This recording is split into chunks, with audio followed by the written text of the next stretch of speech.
CPM. Muchas gracias por estar atentos, ya sea bien en vivo o a través de las reproducciones que ustedes pueden tener al alcance en la página de YouTube del colegio o en su defecto a través de la plataforma Facebook y especialmente de la página del Centro de Posgrados del Estado de México. Estamos en el ciclo de conferencias hacia la nueva normalidad en el entorno social, económico y empresarial y hoy toca la siguiente ponencia a cargo del doctor Pedro Francisco Ponce Ramos con el tema Alta Dirección 4.0. Me voy a permitir hacer lectura de la síntesis curricular del doctor Pedro Francisco Ponce Ramos. Es licenciado en Economía, egresado de la UAM Azcapotzalco, maestro en Administración con especialidad en Ingeniería Financiera por la Universidad del Valle de México, Campus Lomas Verdes, con el mejor promedio de la generación. También es doctor en Alta Dirección del Centro de Posgrados del Estado de México, con mención honorífica, obteniendo el grado proponiendo un nuevo modelo de planeación estratégica basado en topología. Actualmente se desempeña como director general y finanzas en Studium, impartiendo conferencias sobre temas de economía, finanzas, bioética, economía y estrategia. También ha colaborado con QLab, empresa aceleradora de negocios, como director de control de calidad, analista financiero y coordinador de consultores para empresas Gacel. También, en este caso, asimismo se ha desempeñado como analista económico y comercial en Grupo SACMAG, ejecutivo de cuenta en el sector financiero en Grupo Financiero Abre, y Banamex, gerente de promoción y coordinación de marketing en la industria de construcción en ED Internacional. En el ámbito académico fungió como director del Departamento de Ciencias Económicas y Administrativas de la UVM Lomas Verdes. Es agente capacitador externo avalado por la Secretaría de Trabajo y Previsión Social. Además, ha cursado diversos diplomados, entre ellos diplomados en formación de empresas e investigación en la UVM y ciclo de vida de proyectos de inversión en Nacional Financiera y la Organización de Estados Americanos. Ha escrito artículos en El Financiero, en El Universal, Revista Veritas, Revista Vestigium, entre otras. También ha sido invitado a programas de Grupo de Radio Centro y ABC.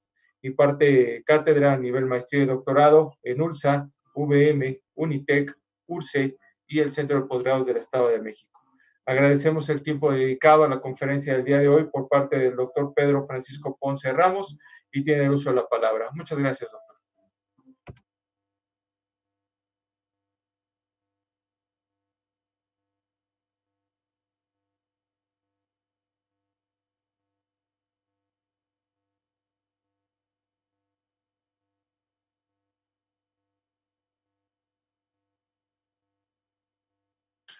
El tema del día de hoy es Alta Dirección 4.0.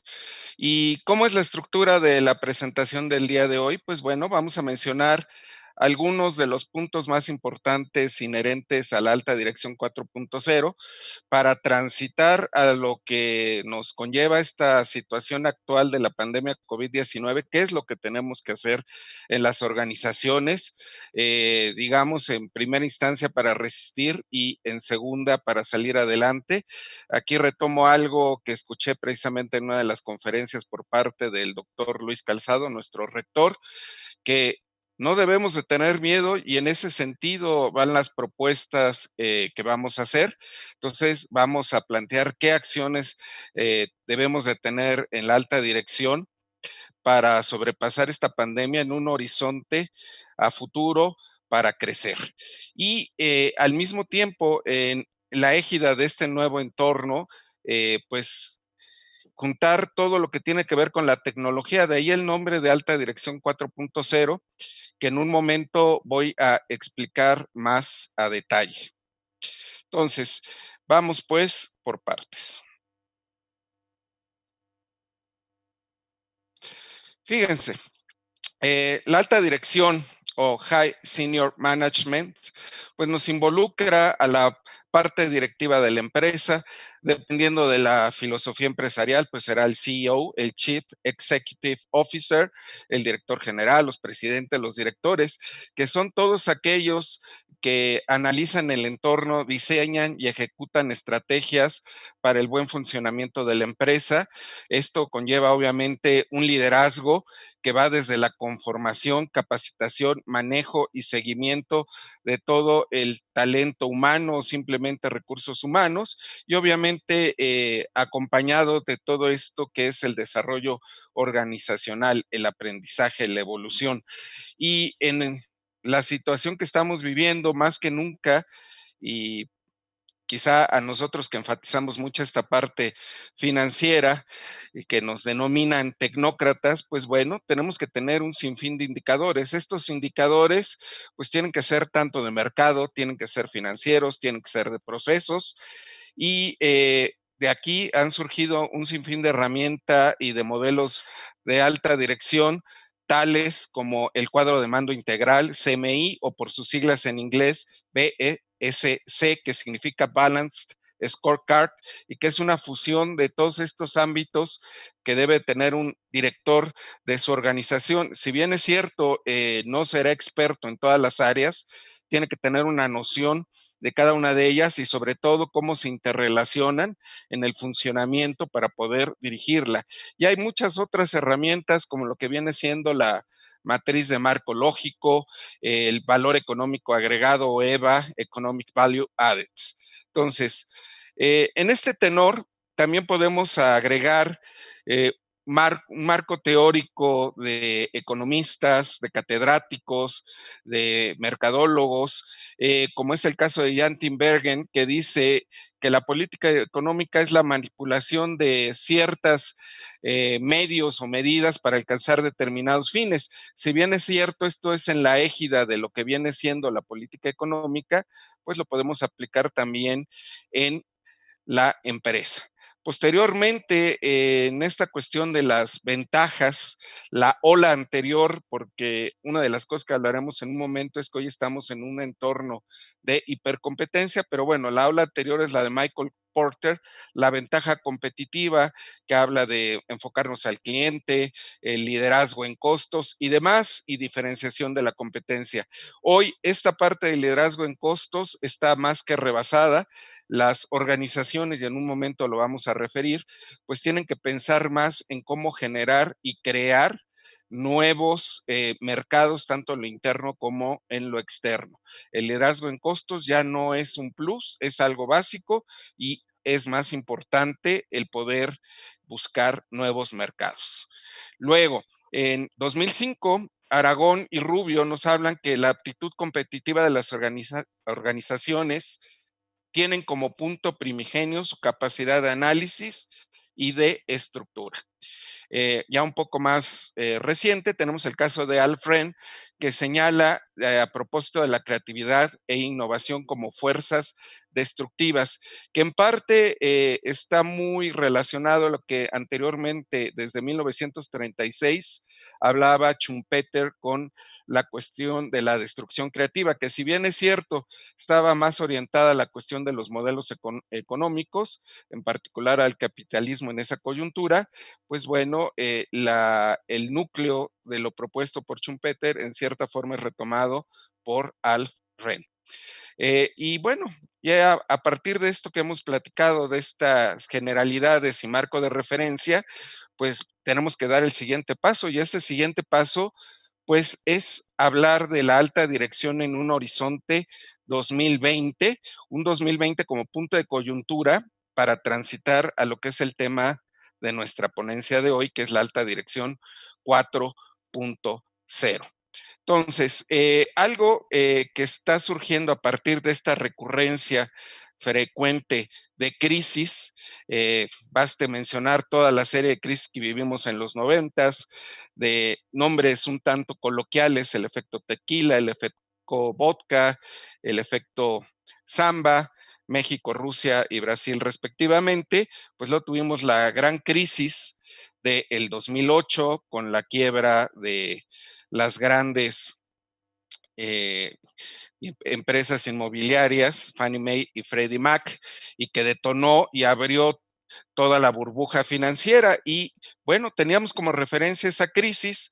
Hoy, una combinación de factores y agudizados por la pandemia del COVID-19, pues nos está llevando a una crisis de mayor profundidad que la ocurrida hace tan solo 12 años. Una crisis que está aplicando un modelo, un estrés muy fuerte a las empresas de cualquier tamaño, sean micro, pequeñas, medianas o grandes organizaciones, están sufriendo para poder sobrevivir.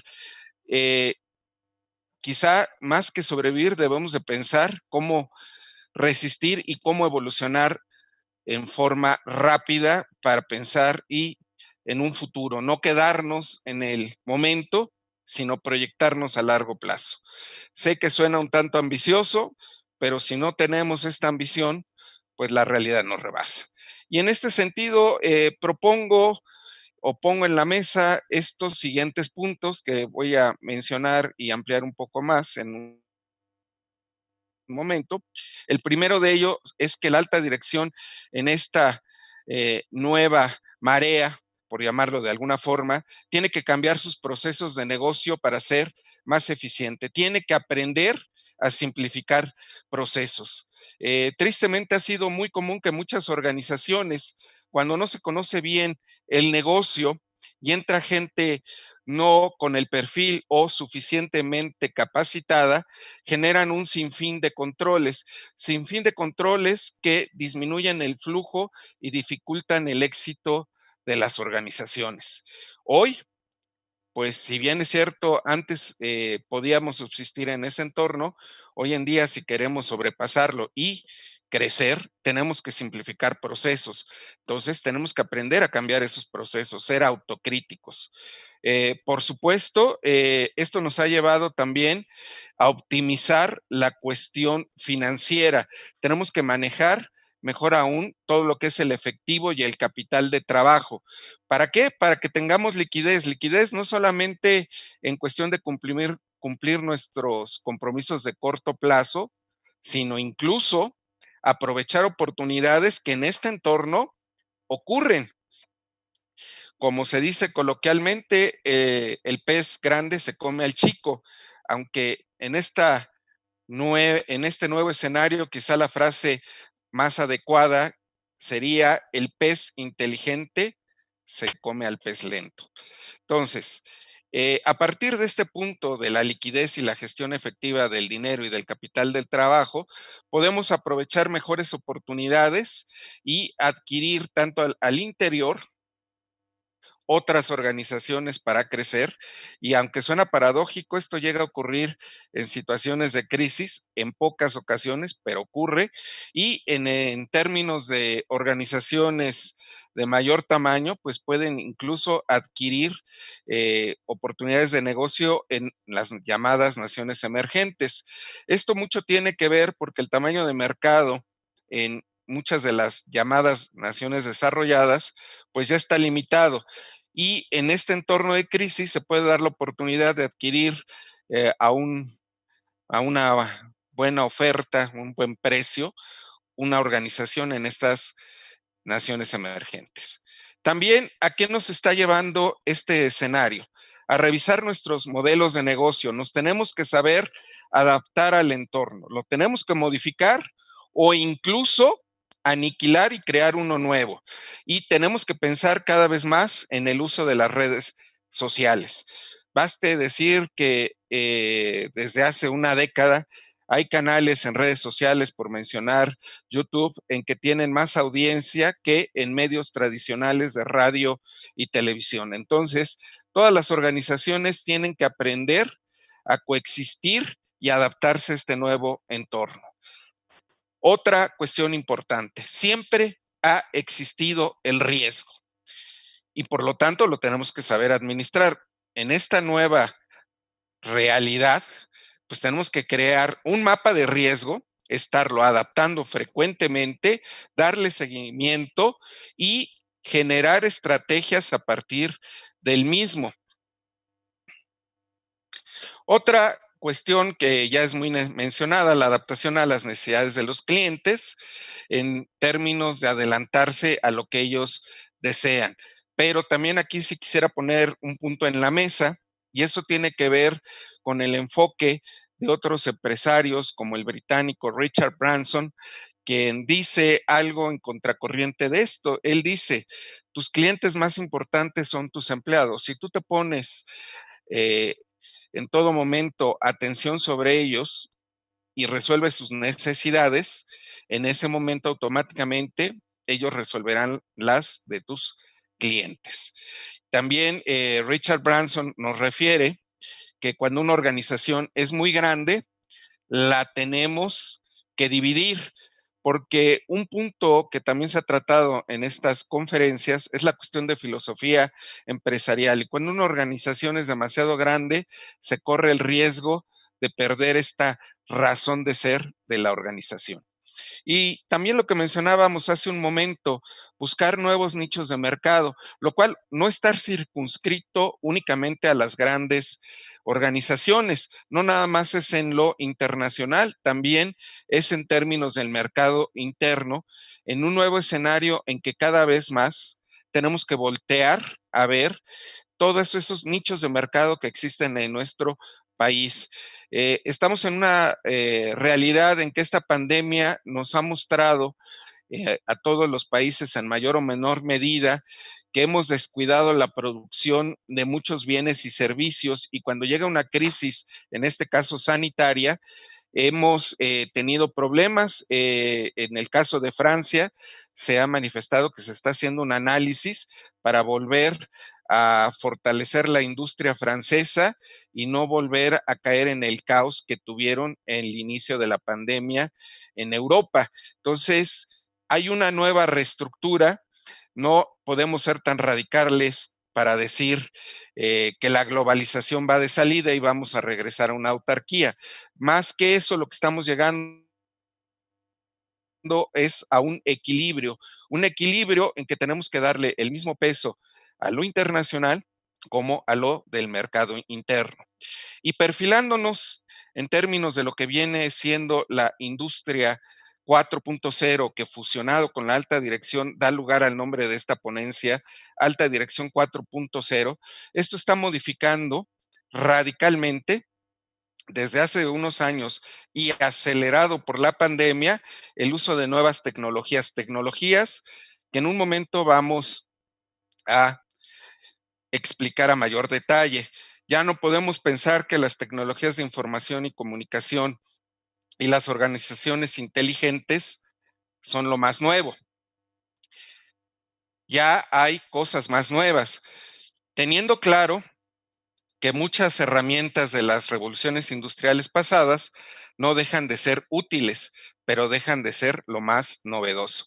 Entre tantas cosas, podemos destacar lo referente a la inteligencia artificial y, por supuesto, el seguimiento de las tendencias. Entonces, con las propuestas ya dichas, con lo que se va a desarrollar de la cuarta revolución industrial o también conocida como industria 4.0, y agregaremos también la cuestión bioética, porque la bioética no se circunscribe única y exclusivamente al ámbito tradicional, los dilemas clásicos como el aborto, la clonación. La bioética se está cada vez extrapolando a muchas áreas del quehacer humano. Baste decir, por ejemplo, lo que señaló hace un año un reconocido bioeticista mexicano, Héctor Nebot, que dijo que una empresa es tan fuerte como su eslabón más débil. La bioética está cada vez trascendiendo más su ambiente tradicional y él propone a propósito de esto un nuevo término, la bioética empresarial. Entonces podemos ver cómo cada vez más se vuelve complejo el ámbito de la alta dirección. Ya no nada más son los ejes tradicionales, tenemos que agregar la fuerza y la inercia de la cuarta revolución industrial y la bioética aplicada en los negocios. Bueno, pues entonces enfaticemos todo lo referente a las revoluciones industriales. ¿Qué podemos entender en forma general por este término? Pues cuando existe una evolución tecnológica parcial o total que viene a sustituir fuertemente la previa. Y bajo esta sustitución hay una modificación en las relaciones obreros patronales, en la capacidad de producción, en la eficiencia, en la predominancia de uno u otro factor económico en la generación de riqueza. Y bueno, podemos mencionar, y lo que normalmente podemos ver, las evidencias tangibles, nuevas fuentes energéticas, nuevos transportes, nuevos métodos de producción, o lo intangible, una reestructura del mercado laboral y el predominio de una u otras actividades. Curiosamente, pasa algo muy curioso a propósito de las revoluciones industriales. La mayoría de nosotros lo estudiamos en secundaria o en el caso de más tarde, a lo sumo en preparatoria, y se ve como un tema de la segunda parte del siglo XVIII, algo que es historia, y desafortunadamente eso es un craso error. La revolución industrial, y a partir de lo que ya hemos dicho, es algo en permanente evolución. Esa primera revolución industrial ha ido derivando hasta en la cuarta, que en un momento vamos a mencionar de una forma muy sucinta las tres primeras y por supuesto más detallada la cuarta. Y es tan fuerte la cuarta que el premio Nobel de Química del año 2000, un neerlandés, Paul Crutzen, dijo que esta cuarta revolución industrial nos está llevando a una nueva era geológica. Esta nueva era geológica la denomina el antropoceno. Es tal el daño y la modificación a la ecología en nuestro planeta a partir de la primera revolución industrial, que hemos transformado radicalmente el ambiente, las especies que existen en ella, la sobreexplotación de los recursos naturales, y Paul Crutzen nos habla entonces de una nueva era geológica. Y ya que hemos mencionado a la bioética, y para que veamos que no es nada más una cuestión sin fundamento, hay una nueva definición de bioética de un italiano, de Pesina, y aquí vemos el vínculo con las revoluciones industriales y que tienen ustedes allí en la pantalla, quien dice que la bioética es la conciencia crítica de la civilización tecnológica. Fíjense la potencia y fuerza de esta nueva definición de la bioética. Entonces, retomando lo que decíamos hace un momento de la bioética empresarial, pues no es algo que surja de la nada, y hay antecedentes como lo que dice Pesina. Y bueno, lo ya referido, vamos a ver de una forma muy general las tres primeras revoluciones industriales para ver cómo vamos transitando de una a otra, cómo nos va modificando el modelo de producción, la cuestión laboral y demás, hasta llegar a esta cuarta revolución industrial. La primera revolución industrial la podemos ubicar en Inglaterra, en aquella época que el Imperio Británico es la primera potencia mundial. Nos viene a la mente inmediatamente la sustitución de la producción en pequeña escala por los llamados artesanos a una producción en fábrica, utilizando ya máquinas, fundamentalmente con el uso de carbón y del vapor. Se da en este contexto. Posteriormente, en lo que viene siendo la segunda mitad del siglo XIX y los primeros 15 años del siglo XX, tenemos la segunda revolución industrial. Es esta segunda revolución industrial, ya hay un cambio de eje, ya no se centra mayormente en Inglaterra, se empieza a centrar en lo que viene siendo los Estados Unidos, viene la industrialización a partir de nuevas fuentes de energía, donde destaca el petróleo y sus derivados, como el gas natural y por supuesto la electricidad. Tenemos al varón energético de la época, Rockefeller, quien, bueno, hace crecer toda esta industria del petróleo de una forma tal que se convierte en el hombre más rico del mundo. Fíjense que hay un punto muy interesante a destacar. Haciendo en una ocasión un ajuste de precios de la fortuna de Rockefeller y trayéndolo a datos del año 2018, la fortuna de Rockefeller equivaldría en dólares del 2018 en 650,000 millones de dólares, más de 6 veces lo que equivale a la riqueza del hombre más rico del mundo. Esto lo ilustro a manera de ver cómo se dio la segunda revolución industrial y la concentración de riqueza. Y además que se empiezan a sentar las bases de esa economía industrial de los Estados Unidos para luego, con combinación de la Segunda Guerra Mundial y demás, transformarse en la primera potencia mundial, lugar que recientemente está siendo dirimido con China. Bueno, tenemos la tercera revolución industrial, que es post Segunda Guerra Mundial. Estamos hablando desde el surgimiento de la primera gran computadora, la famosa ENIAC, que estaba en un cuarto de aproximadamente 80 metros cuadrados y que tenía una potencia tecnológica inferior a cualquier smartphone de la actualidad, pero bueno, es el parteaguas y el arranque.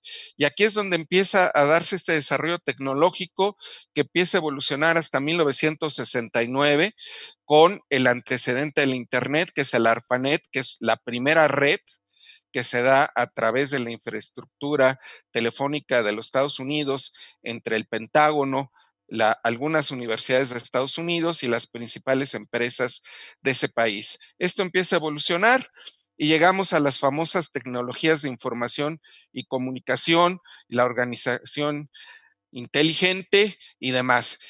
Cierto es, y de hecho en este momento estamos utilizando las TICs para tener esta ponencia, que sigue siendo útil, pero hay que subrayar que ya no es lo más moderno. Hay cosas más nuevas y que eso es lo que implica la cuarta revolución industrial. Algunas otras cosas que podemos agregar en la égida de la tercera revolución industrial: tenemos todo lo relativo a las baterías recargables, la incursión en el espacio, primero con los rusos, posteriormente con los norteamericanos y demás. Toda esa historia que ya conocemos, que no nos meteremos en este momento a detalle.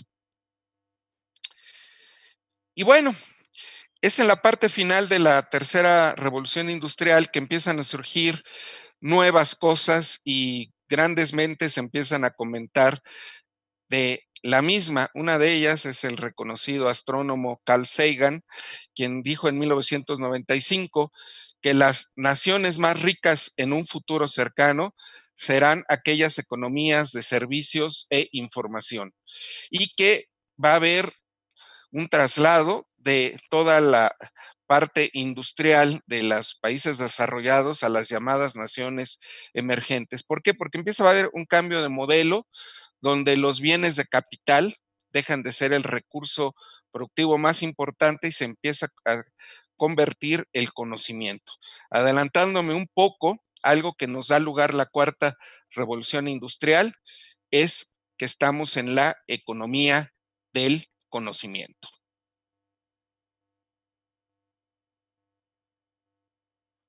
Y bueno, ¿qué es entonces la cuarta revolución industrial o la llamada industria 4.0? Pues bueno, estamos hablando algo que empieza a agarrar fuerza. Aquí hay un poco de divergencia. Algunos dicen 2005, otros lo ponen 2016, pero bueno, sea la segunda mitad de la primera década o mediados de la segunda década de este siglo, empieza a surgir el tema SMART. SMART, que es un término que desafortunadamente se ha vulgarizado en exceso y que se percibe únicamente como una televisión que tiene conectividad a la red y que nos permite enlazarnos a servicios de streaming, entre otras cosas. Y no, la palabra smart no la podemos ver como una cosa tan simple como inteligente. En realidad es un acrónimo que nos implica un sinfín de cosas. De entrada, SMART quiere decir, por sus siglas en inglés, specific, específico; M, measurable, medible; A, attainable o alcanzable; R, relevant, importante, relevante; y la T, que nos quiere decir time-based, basado en tiempo. Entonces, es un sinfín de conceptos que giran alrededor de este término SMART. Y no es nada más la televisión, implica un sinfín de cosas que sobre todo están ligados con la mayor capacidad de transmisión de datos. Y eso hace que hoy en día tengamos que puede una empresa tener su matriz en cualquier parte de Alemania, Berlín, Mainz, cualquier otra ciudad, y puede estar monitoreando sus diferentes plantas en Argentina, en Uruguay, en México, en Nueva Zelanda, y no solamente eso lo está monitoreando, está viendo el rendimiento de la máquina a través de algoritmos complejos, detecta cuándo requerir mantenimiento, qué es lo más probable que se va a descomponer, y se adelanta a ese posible mantenimiento menor o mayor para dar la solución en forma adelantada. Obviamente que es en lo que deriva todo esto, en que se abrevian los tiempos de reparación, incluso ni siquiera que se pare la línea de producción, y lo que redunda en una mayor producción y pues en consecuencia que pueda colocar en tiempo y forma mis productos y mantenga mis ganancias que yo tenía planeadas. Entonces, hablamos ya de fábricas inteligentes. Hoy en día, todas las empresas de tecnología, en las tabletas de los empleados de cualquier marca, ellos a través de esta conectividad, uno pone la tableta enfrente de una máquina y automáticamente la conexión puede ver el funcionamiento representado de todo el motor en la tableta en tiempo real, detectar, seleccionar un componente, ver desgaste, funcionamiento, horas y un sinfín de cosas más. Esto nos está llevando a una nueva realidad. Ya ni siquiera tengo que quitar la tapa de la máquina, pongo mi tableta y está sincronizada con todo lo que tengo en la fábrica. Tenemos también las famosas impresoras 3D. Ya no es nada más la impresora que tenemos en nuestra casa y que hacemos pequeñas cosas para reparar un reloj o cualquier cosa por el estilo. Se fabrican motores completos, piezas, casas prefabricadas con estas impresoras 3D, con una optimización de materia prima, con una mayor precisión y en menor tiempo. Y todo esto por la hiperconectividad, la famosa realidad aumentada. Hoy en día los llamados millennials, pues muchas veces ven un código en una revista o directamente en la red, ponen su celular y les va a desplegar el celular un anuncio. Este código QR despliega el anuncio, la información, las tiendas.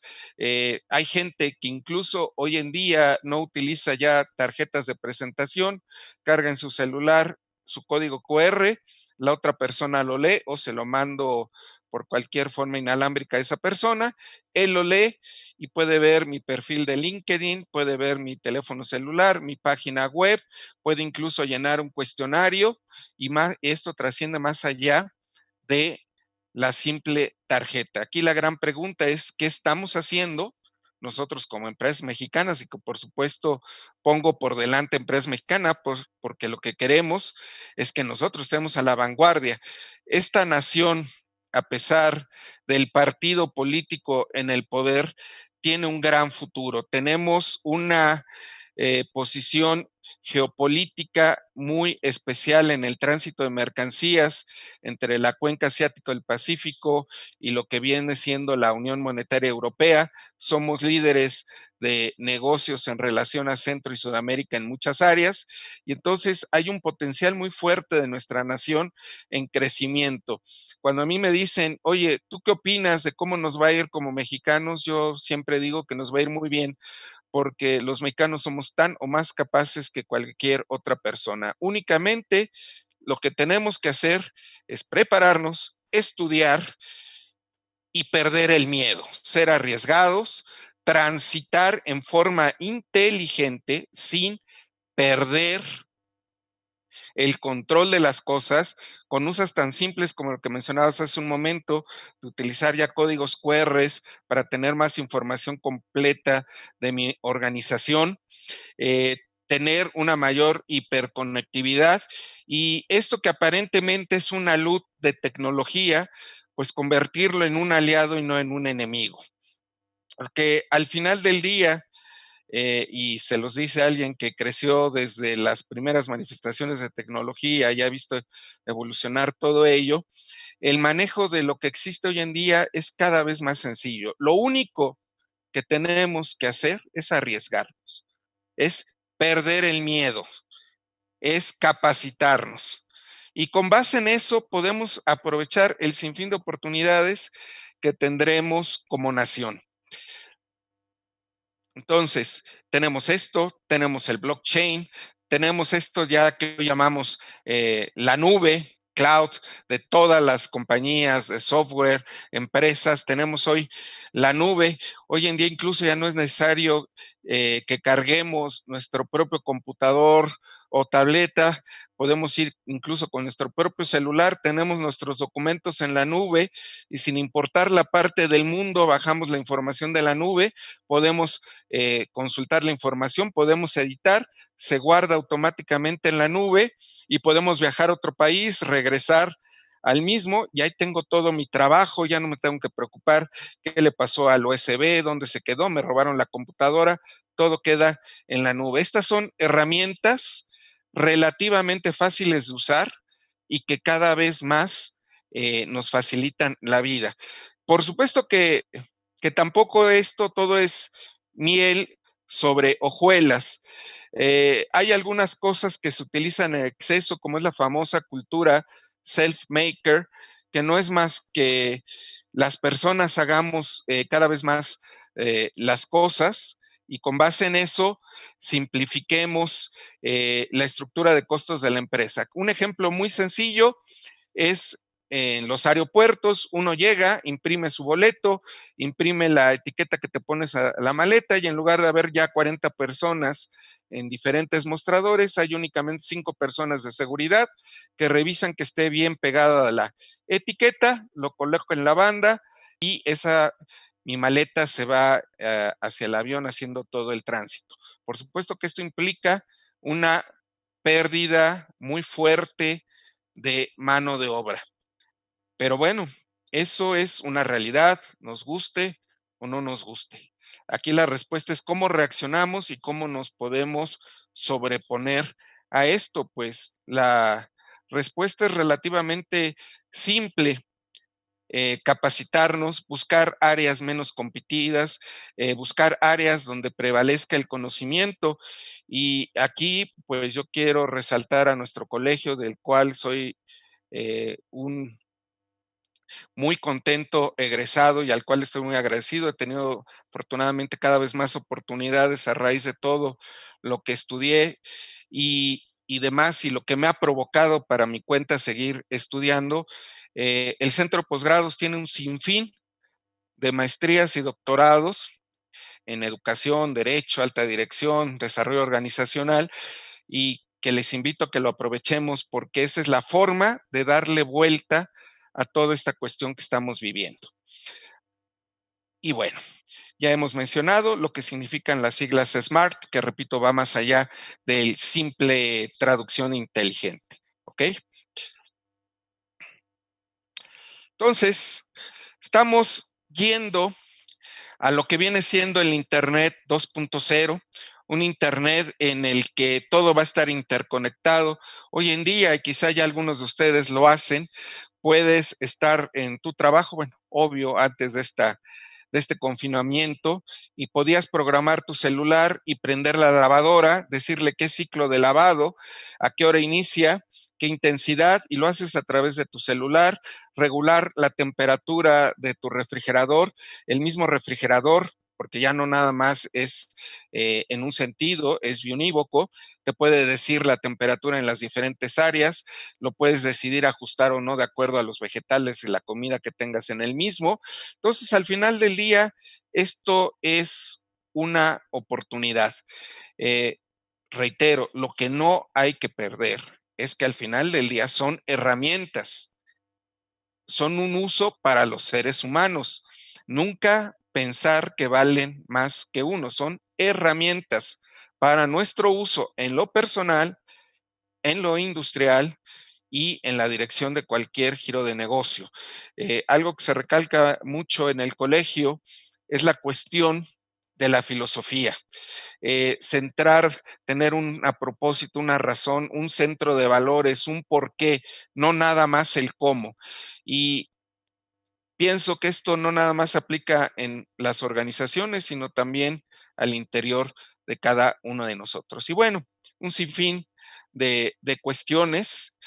Hoy en día, en lo que nosotros estamos discutiendo, qué tipo de energía vamos a utilizar para, o mejor dicho, combustible para generar electricidad, eh, pues en el mundo están en otro nivel. En Alemania, para el año 2030, los hogares van a ser autosuficientes en términos de generación de energía eléctrica y sus excedentes los van a vender a la red a través de tecnologías no contaminantes. Y aquí es donde podemos ver el desfase que tenemos, no solo en México, sino en la mayor parte de América Latina. Ese es el reto y quizá la crítica que un servidor hace no solo al gobierno actual, sino a la mayoría de América Latina, se nos está olvidando toda esta cuestión de la tecnología. El mundo no espera ni en lo individual, ni en lo empresarial, ni como nación. Por supuesto, en la salud también hay un sinfín de cosas. Podremos traer incluidos en un chip todo nuestro historial médico. Podremos, bueno, ojalá no sea el caso, tener un accidente que no haya ningún conocido y a través de una lectura podrán detectar si tenemos diabetes, problemas de próstata, hipertensión, alergia a algún medicamento, y esto podrá darnos mejor atención en urgencias. Es entonces muchas cosas. Pero bueno, volviendo a que no necesariamente todo es miel sobre hojuelas, también esto facilita eh, la posibilidad de robo de información. Información por parte de los hackers. Hay una contracorriente de toda la gente que versa mucho en estos temas de tecnología y nos dicen que todo el sistema cuántico que viene de información es prácticamente no hackeable. Yo esto lo pondría entre signos de interrogación, porque con otras generaciones nos dijeron lo mismo y al final del día, cualquier cosa que se conecta a algo público, pues en el momento que hay posibilidad de conexión, pues tiene que haber una puerta abierta, cada vez más encriptada, sí, pero la puerta ya está. Entonces, tenemos que ser muy meticulosos si pensamos, y que es nuestro enfoque principal el día de hoy de las organizaciones, los proveedores con los que estamos contratando todas esta nueva infraestructura, término que poco a poco está sustituyendo a la infraestructura tecnológica. Hoy el término que empieza a sonar más fuerte es infoestructura. Entonces tenemos que vigilar quiénes son nuestros proveedores, tenemos que contratar a la gente más apta para manejar todas estas tecnologías y quizá en algunas organizaciones pensarán que esto es caro, pero la pregunta también sería, ¿qué tan valiosa es tu información? ¿A qué ha llegado esto? Pues hemos llegado a cuestiones de inteligencia artificial. Hemos puesto en la mesa la industria 4.0, todos sus derivados, hemos hablado de bioética y quiero enfatizar la inteligencia artificial. En Europa, desde hace casi una década, en los centros comerciales y también en nodos de transporte, hay software de inteligencia artificial en las cámaras, no únicamente están grabando, que detectan con base al movimiento de las personas, la forma en que se visten, cómo voltean a ver los objetos y demás, tienen un algoritmo que pueden detectar un posible delincuente. Entonces, todo esto está llegando. Hoy esto quizá a algunos nos parezca ciencia ficción, pero empresas transnacionales en sus cámaras empiezan a incorporar este sistema de seguridad. Ya no nada más se confía en el método tradicional, en la persona que está en la puerta. Tenemos esta cámara vinculada a un software de inteligencia artificial y detecta un posible delincuente, una persona no de confianza. Las cadenas de suministro, y basta citar, por ejemplo, el caso de Walmart, también hace cosa de una década, están manejadas la mayor parte del tiempo por inteligencia artificial, siendo únicamente monitoreada por personas. Esto, lo ya dicho, garantiza el flujo continuo del tránsito de mercancías. Claro, como todo, no es infalible. El mejor caso, pues lo tenemos a raíz del confinamiento del COVID-19, que ya vimos que una variable llamada exógena o externalidad aparentemente imposible de alterar el modelo económico para algunos, pues sí lo llega a alterar, y a pesar de toda esta tecnología, pues ahí tenemos que este mecanismo puede ser interrumpido. Entonces, estamos más allá de lo que decía Porter de liderazgo en costos. Sí, hay que controlar los costos, sí, son importantes, pero el liderazgo no puede estar fundamentado en ello. Tenemos que incursionar en nuevos mercados y repito, ya no nada más pensar en el exterior, sino al interior, en lo que algunos llaman el fortalecimiento del mercado interno, buscar esos nichos, el nicho que anteriormente era el que te proveía la mayor parte de los ingresos, por ciertas razones puede dejar de serlo, y en un momento dado tienes que incursionar en otro porque la realidad así te llevó. Entonces tienes que tener una organización flexible y un perfil de las personas que integran tu alta dirección abierto al cambio, abierto a la simplificación de procesos. Aquí hay una frase de un teórico en el área de negocios que quiero sacar a colación, que me parece muy ad hoc para esto que estamos comentando, de Isaac Daises, quien dice que muchas veces el problema no es de capacidad, sino de adaptabilidad que tengan los elementos de una organización al cambio. Y por supuesto, los principales que tienen que tener esta adaptabilidad es la alta dirección de una organización.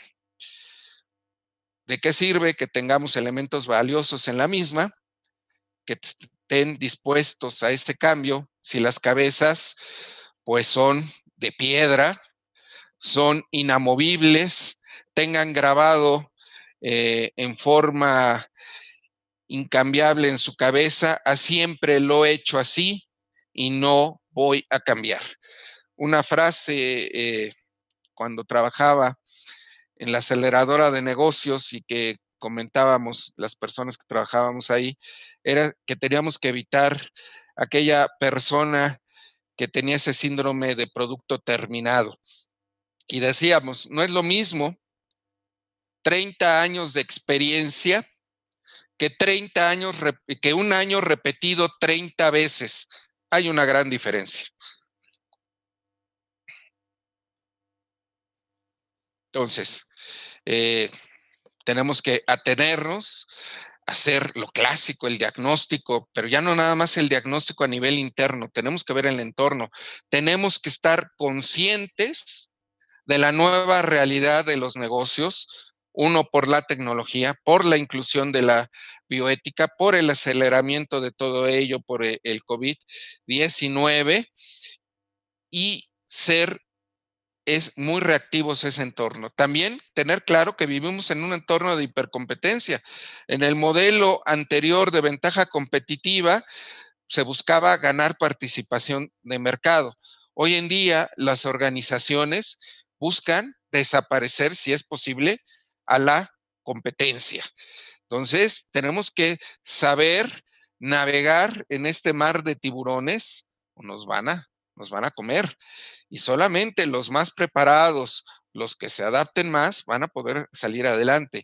Y repito, una parte muy importante es el uso de las herramientas de la cuarta revolución industrial o industria 4.0. Y bueno, ahí tenemos una gráfica que ilustra también lo que decimos cada vez más. Hay más máquinas y menos trabajadores. Es una triste realidad y podemos consultar datos del Fondo Monetario Internacional, podemos consultar datos de la CIA y va a haber pequeñas variaciones en porcentaje del Foro Económico Mundial que ocurre en Davos, en Suiza, en enero de cada año y todos convergen a lo mismo. Repito, ¿cómo podemos revertir esta tendencia? Pues teniendo cada vez más conocimiento, un conocimiento que nos vaya a diferenciar la realidad, el modelo anterior de hace 50 años que alguien terminaba una licenciatura y era el licenciado por toda la vida y nunca aprendía ningún idioma, nunca regresaba a estudiar, laboraba en una empresa. Ese modelo, incluso yo me atrevería a llamarlo romántico, no existe ya. Es un modelo caduco.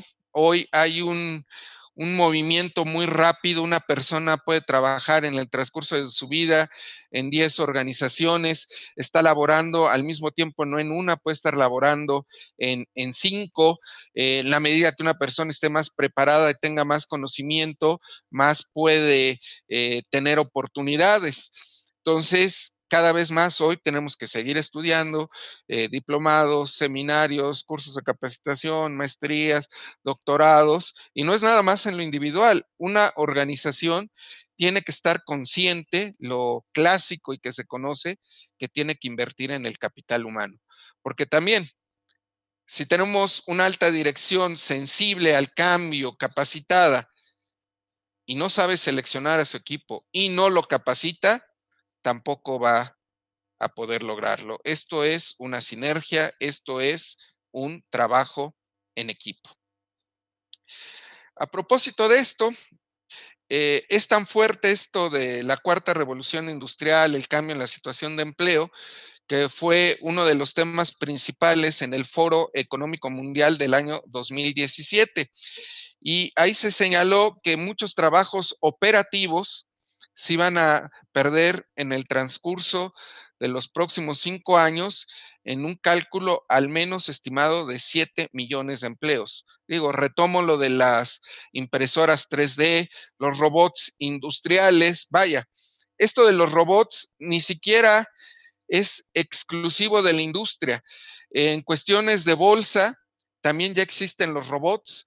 Hay gente que contrata su dinero, habla con su asesor, la totalidad o gran parte de su dinero que está invirtiendo, elige manejarlo a través de un robot que trabaja con algoritmos de inteligencia artificial. Uno marca nada más, establece los parámetros de pérdida mínima, lo que se llama en el entorno de los mercados el stop loss, y automáticamente el robot de inteligencia artificial está haciendo la compra y venta de las acciones, de los portafolios y demás. Sin embargo, el riesgo prevalece. La caída de bolsa, los altibajos de montaña rusa que han tenido los mercados cambiarios, financieros y demás, pues ni los robots más sofisticados se saben adaptar a ello, y ahí es donde nuevamente sale a flotar el talento humano y de aquellas personas que saben cuándo entrar, salir, cuándo dejar de usar el robot, cuándo intervenir, cuándo parar, cuándo regresar, y bueno, un sinfín de cosas. Tenemos mercados muy, muy, muy complejos. Recientemente, el 20 de abril de 2020, ocurrió algo que si lo analizáramos únicamente con base en la ley de la oferta y la demanda, pues no habríamos podido tener un precio negativo en el barril del petróleo, West Texas, de alrededor de menos $40.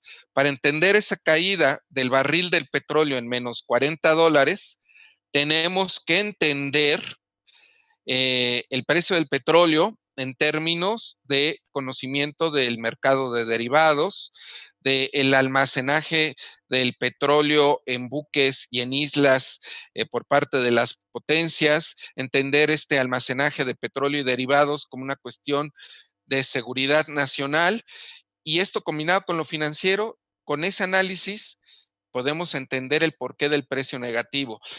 Hoy estamos en un punto de ruptura en el que muchas cosas que nos decían que eran axiomas incambiables per se, por siempre, en economía y en los negocios, como que los agentes económicos son racionales.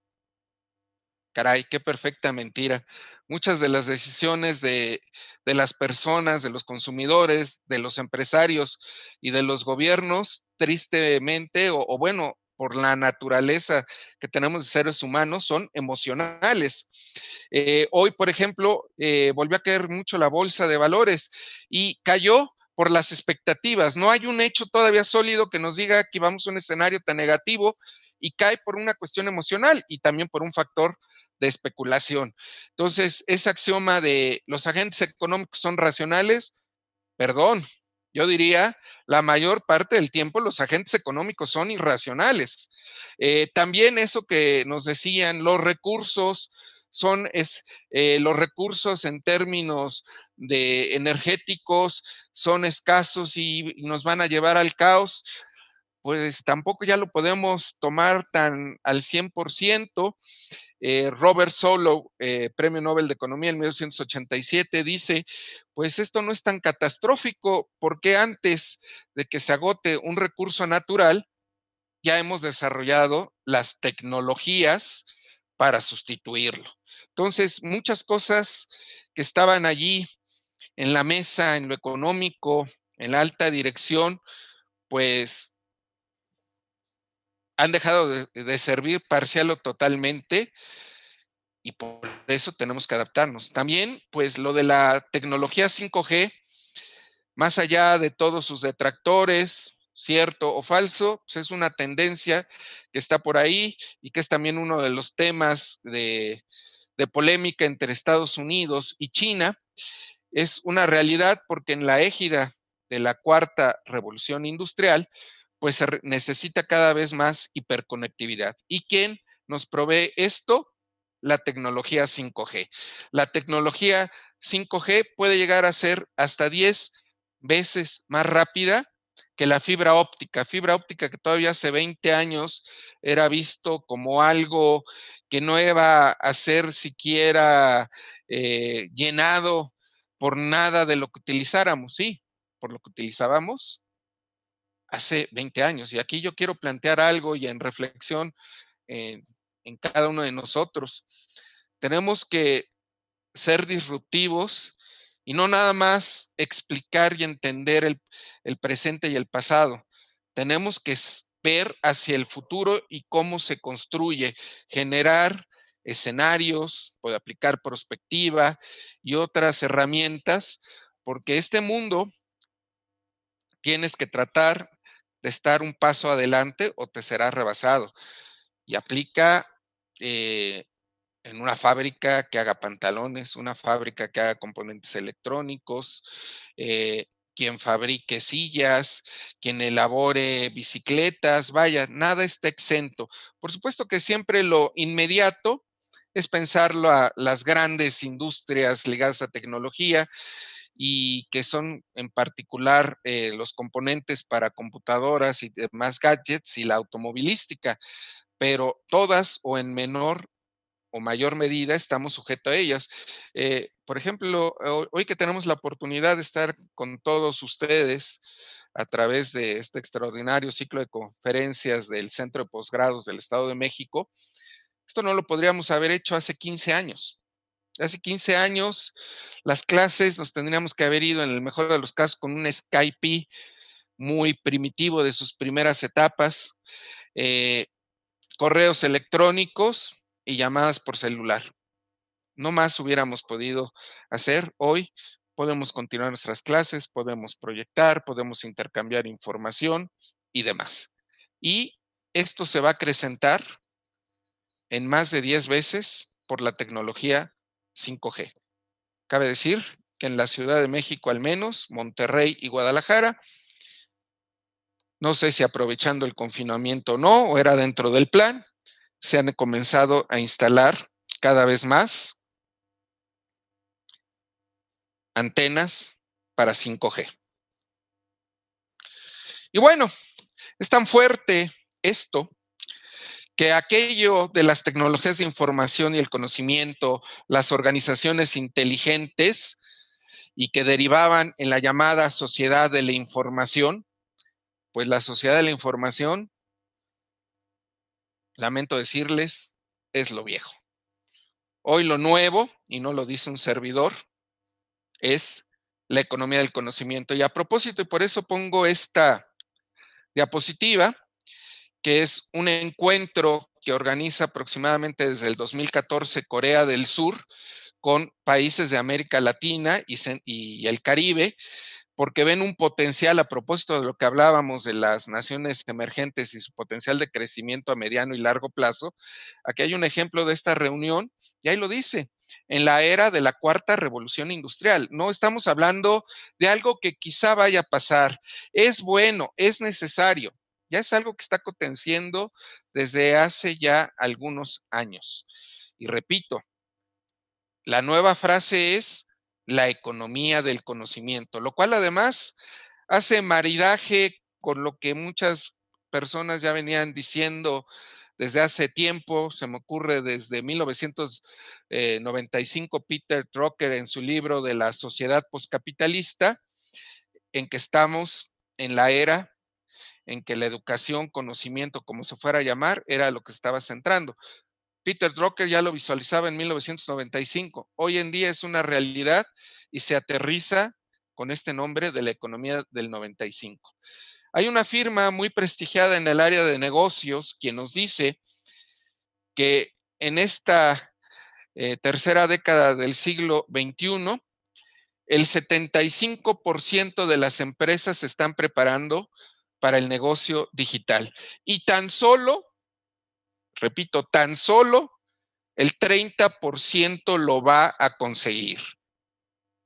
Ya ni decimos del 25% que ni siquiera tiene ese gen de adaptabilidad y propensión al cambio. Ese 25% de entrada está fuera. Casi la mitad de los que sí son proclives al cambio van a desaparecer. Entonces, eh, tenemos que generar estos tanques de pensamiento, think tanks al interior de las organizaciones. Aprovechemos el talento humano que tenemos.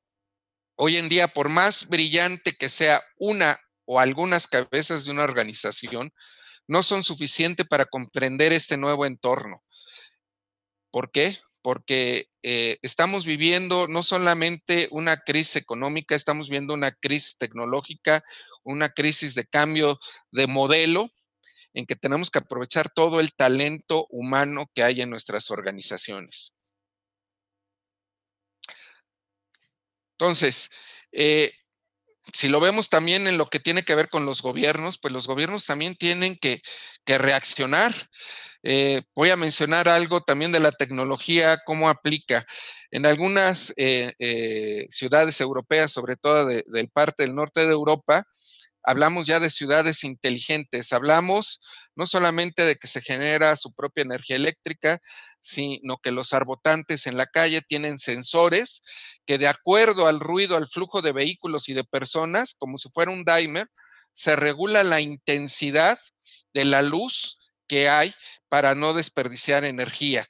Entonces, hay un sinfín de cosas, aprovechar con nuevas tecnologías la absorción de agua en los mantos freáticos, que aquí estamos muy atrasados. En el centro de nuestro país tenemos una gran cantidad de lluvia, al igual que en el sur, y desafortunadamente lo desaprovechamos. Por ejemplo, se me ocurre mencionar esta falsedad que tenemos en forma colectiva, que creemos que la mayor parte del agua que se consume en la Ciudad de México y Valle de México viene del sistema Cutzamala.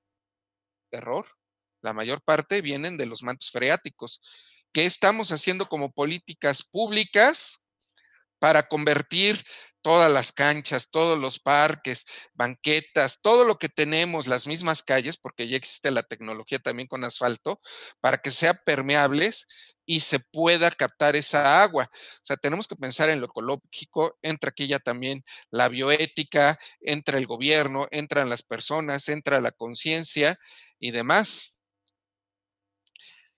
Y bueno, Cuando nosotros utilizamos la tecnología como ecualizador, es maravilloso. Hoy tenemos oportunidad de compartir ideas a través de este ciclo de ponencias con muchos puntos de vista, muchos temas, y es enriquecedor, pero al mismo tiempo se convierte en un arma. Debemos generar modelos de negocio que se adapten y generar organizaciones públicas y privadas, porque repito, esto no nada más es exclusivo del ámbito privado, incluyendo la bioética en su pensar y actuar, las tecnologías y la ecología. Sé que he puesto muchas cosas en la mesa, pero pues la idea es eso, provocar la reflexión y la apertura a nuevos temas y profundizar, quizá que en otra ocasión hablemos de bioética empresarial, otra ocasión hablemos, y después de la cuarta revolución industrial, ¿qué? ¿Van a ser más cortos los ciclos de las revoluciones industriales? ¿Qué tan fuerte, repito, la proposición del cambio que hemos hecho aparte de las revoluciones industriales, dicho por el Premio Nobel de Química del año 2000, ha hecho que estemos generando una nueva era geológica? Si en 3000 años, si desapareciera el género humano y existiera una nueva especie de seres inteligentes y empezara hacer un análisis de todas las capas de la Tierra, pues todo el antropoceno, al menos, no sé, 2000 años, de todo el efecto negativo o quizá también positivo que le hemos hecho al planeta, ahí estaría plasmado. Estamos en medio de una nueva era geológica, así de potente es esta cuestión de las revoluciones industriales. Y por eso, y todo lo ya dicho, la alta dirección tiene que evolucionar a una fusión con la bioética y con la industria 4.0 o cuarta revolución industrial. Y reflexionemos, estamos en una sociedad que evoluciona tecnológicamente e involuciona en el desarrollo humano. Ahí lo dejo y seamos críticos. Y como última frase, quiero decir lo siguiente: no dejemos nunca de ser positivamente inconformes. Gracias.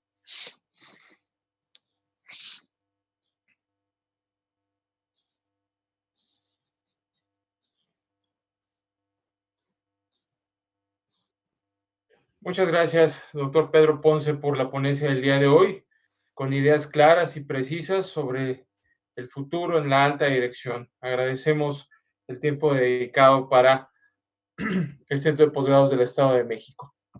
Vamos a iniciar, si no tiene ninguna objeción, doctor Ponce, con una serie de preguntas que nos han llegado a través de la plataforma Zoom y a través del Facebook Live, por favor. Claro que sí. Jorge Cárdenas le comenta: muy interesante e importante el uso de tecnología en nuestra vida diaria. El uso de las tecnologías y de información son importantísimas, ya que, como se mencionó el día de ayer, la educación a distancia es útil y no debemos mantenernos al margen de la ciencia y de la tecnología. ¿Cuál es su opinión, doctor, al respecto de este comentario?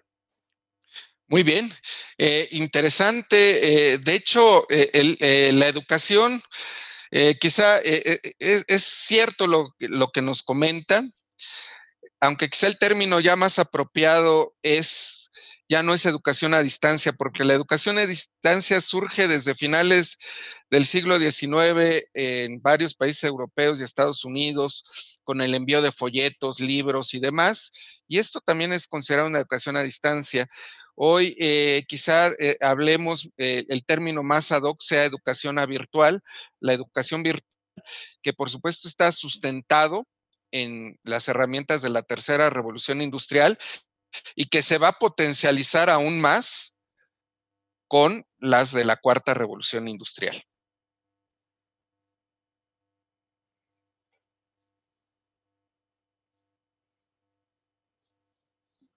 Gracias, doctor. En ese mismo sentido, Susana Ballesteros le hace el siguiente comentario. Doctor, ¿qué opina sobre los análisis que han sido plasmados sobre el daño en la salud al ser humano al utilizar la 5G?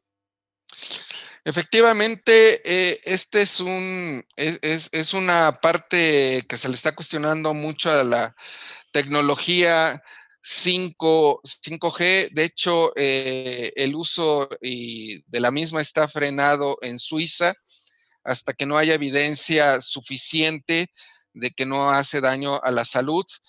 Eh, Quizá yo creo que aquí tendremos que encontrar un punto intermedio en que se mejore la tecnología 5G para que no cause daño al ser humano. Eso es cierto, es un dilema porque la transmisión más intensiva de datos en una radiofrecuencia no utilizada anteriormente. Bueno, hoy en día vivimos, todo el tiempo estamos siendo atravesados por tecnologías inalámbricas, pero no en todas en su conjunto no se equiparan a lo que viene siendo la tecnología 5G.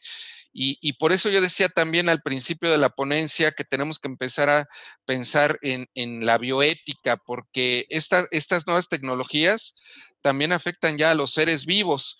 Y retomo lo que decía Pesina, la bioética es la conciencia crítica de la civilización tecnológica. Entonces, cierto es que necesitamos una mayor hiperconectividad. Quizá aquí tendríamos que hacer una pausa y presionar en que se pula, por decirlo de alguna forma, esta mayor transmisión de datos sin que sea tan dañina a los seres vivos, no nada más nosotros los seres humanos. Y muchas gracias, Susana, muy oportuno tu comentario. Gracias. Gracias, doctor. En ese mismo sentido, Juana Silva le comenta, lo importante es tener adaptabilidad al cambio de cada uno de nosotros y aportar lo que tenemos. ¿Cómo generar ese factor hoy en los individuos, doctor, esa posibilidad de adaptabilidad? Excelente, excelente pregunta. Pues nace del interior de cada uno de nosotros, con un deseo de una permanente insatisfacción en términos de conocimiento, de logros, eh, y una insatisfacción, repito, positiva, que nos haga crecer, no caer en esa frase que se utiliza desde hace muchos años y es muy clásica en el área de negocios, en una zona de confort. Y no nada más sería en los anhelos individuales de una organización, sino con tu propia familia, con tu pareja, buscar una mejora continua, ver también el conflicto como una posibilidad de evolución y no como una posibilidad de ruptura. Tenemos que tener esa permanente insatisfacción. Y yo por eso, en términos de conocimiento, siempre digo que nunca perdamos ese gen de ser positivamente inconformes, y por eso había cerrado con eso.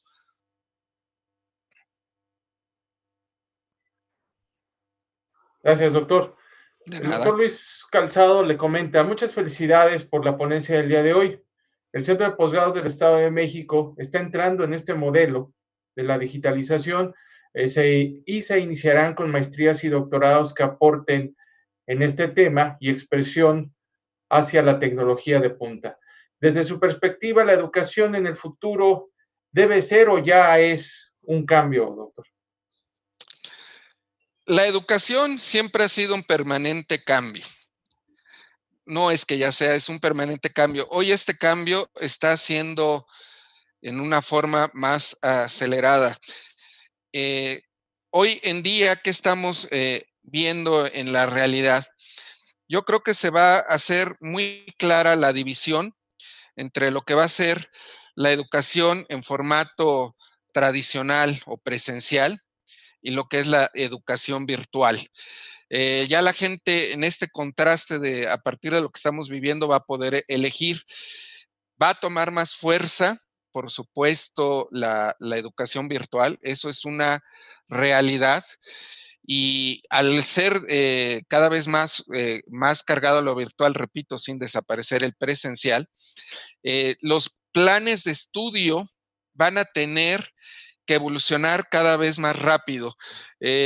Yo lo permanentemente que tengo con cada uno de mis grupos de maestría y doctorado aquí en el Centro de Posgrados del Estado de México, yo lo primero que les digo a manera de provocar es, yo no vengo a cumplir el temario.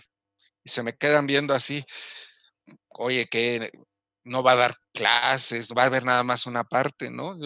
Ya que veo la cara de sorpresa, siempre digo, vamos a superar el temario. Por ejemplo, este tema de la cuarta revolución industrial, la tecnología 5G y demás, o analizar el precio negativo del barril del petróleo y demás, no viene ningún temario. Imagínense si nosotros como docentes, que es el caso de muchos de los que nos ven, dijéramos, no viene el temario, no lo vamos a ver. Yo todavía recuerdo aquellos ayeres, algunos profesores de la vieja guardia, no todos, pero sí algunos que llegaban con un cuaderno viejo y se ponían a leer y dictaban tal cual sus apuntes que tenían muchos años. Eso hoy eh, sí tenemos que tener un fundamento, hay cosas que ahí siguen, pero las tenemos que seguir enriqueciendo. Entonces, la educación virtual cada vez se fortalece más, se va a fortalecer más. Yo estoy muy contento de ver cómo mi alma mater a nivel doctorado, que es el Centro de Posgrados del Estado de México, ha reaccionado muy bien. Está con ese ciclo de ponencias, todo el trabajo que está haciendo todo el cuerpo directivo, los felicito. Porque se ve y se percibe que no todas las instituciones están reaccionando igual. Y por lo mismo, quienes nos ven y aún no forman parte de nuestro colegio, créanme que somos una extraordinaria opción. Seremos muy felices si participan con nosotros.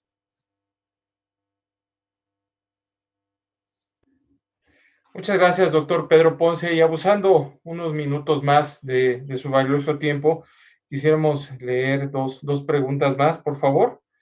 Claro. Dice Manolina Borrás, le comenta, ¿considera que el cambio al 5G en la educación será económicamente sostenible? Otra extraordinaria pregunta. Bueno, como hemos visto y a partir de cómo surgen cada una de las nuevas tecnologías, en un inicio son muy caras. Todos los aparatos con conectividad 5G pues, serán al menos el doble de precio de los de conectividad inalámbrica de la generación anterior, en este caso lo 4G. Por supuesto, la infraestructura, y que repito, es el término que un servidor le gusta ya más utilizar más infraestructura por todo lo intangible que implica. Va a ser muy caro y por supuesto los usuarios, pero también al paso del tiempo, pues será abaratando y será asequible para la mayoría. Yo creo que el dilema, más allá del costo y demás, porque esto al paso del tiempo será eh, disponible para la mayoría, es la cuestión del posible daño a la salud. Yo creo que eso es algo que no se ha abordado lo suficientemente y que tenemos que tomar más en cuenta. Muchas gracias, doctor. Pues más que un último cuestionamiento, siguen llegando las felicitaciones. En el caso de Eva Sánchez, Pati Acosta, Sara Estela Rivera, lo felicitan por la ponencia del día de hoy y agradecen nuevamente el haber coincidido con usted en estos momentos, aunque sea a través de la distancia. Sí, muchas gracias y pues esta ponencia genera más preguntas que respuestas, como lo dice el doctor Castelot, y lo felicita de antemano. Y no sé si quiera cerrar con algún punto, doctor, antes de cerrar la sesión del día de hoy.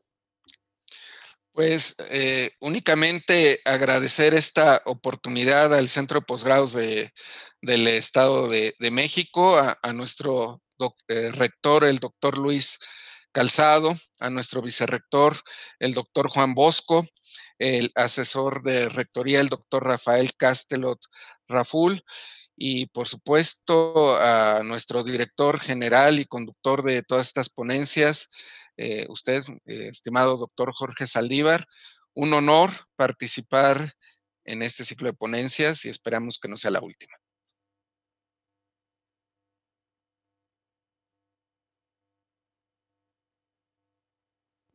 Muchas gracias, doctor Pedro Ponce, por habernos brindado su tiempo el día de hoy para enriquecer el proceso de educación continua del Centro de Posgrados del Estado de México y también en especial a aquellas personas que se han acercado a conocer la oferta educativa y también conocer la manera de pensar del Centro de Posgrados. En esta nueva normalidad en la cual estamos transitando, requerimos estar informados y estar un paso adelante sobre los nuevos procesos o cómo analizarlos para desarrollarlos en cada uno de los entornos en donde nosotros estamos y ser factores de cambio. Factores de cambio siendo esto una premisa básica del Centro de Posgrados del Estado de México. Agradecemos de antemano su tiempo y esperamos que no sea la última vez, doctor, y muchas gracias. Y a nombre del doctor Luis Lauro Calzado Rodríguez, el doctor Juan Bosco Villaseñor Córdoba, rector y vicerrector del Centro de Posgrados del Estado de México, el doctor Rafael Alberto Castello Raful, asesor de rectoría, los saluda Jorge Saldívar Vázquez, director general del CEPEM, invitándolos el próximo lunes a que continuemos con nuestro ciclo de conferencias. Recordándoles de antemano que todas estas grabaciones quedan plasmadas en la página de Facebook del Centro de Posgrados del Estado de México y de la misma manera a través de la plataforma YouTube. Ahí también en el canal del Centro de Posgrados, ustedes podrán accesar a estas conferencias y a todas las conferencias previas que se han dado. Muchas gracias, buenas noches y hasta el próximo lunes.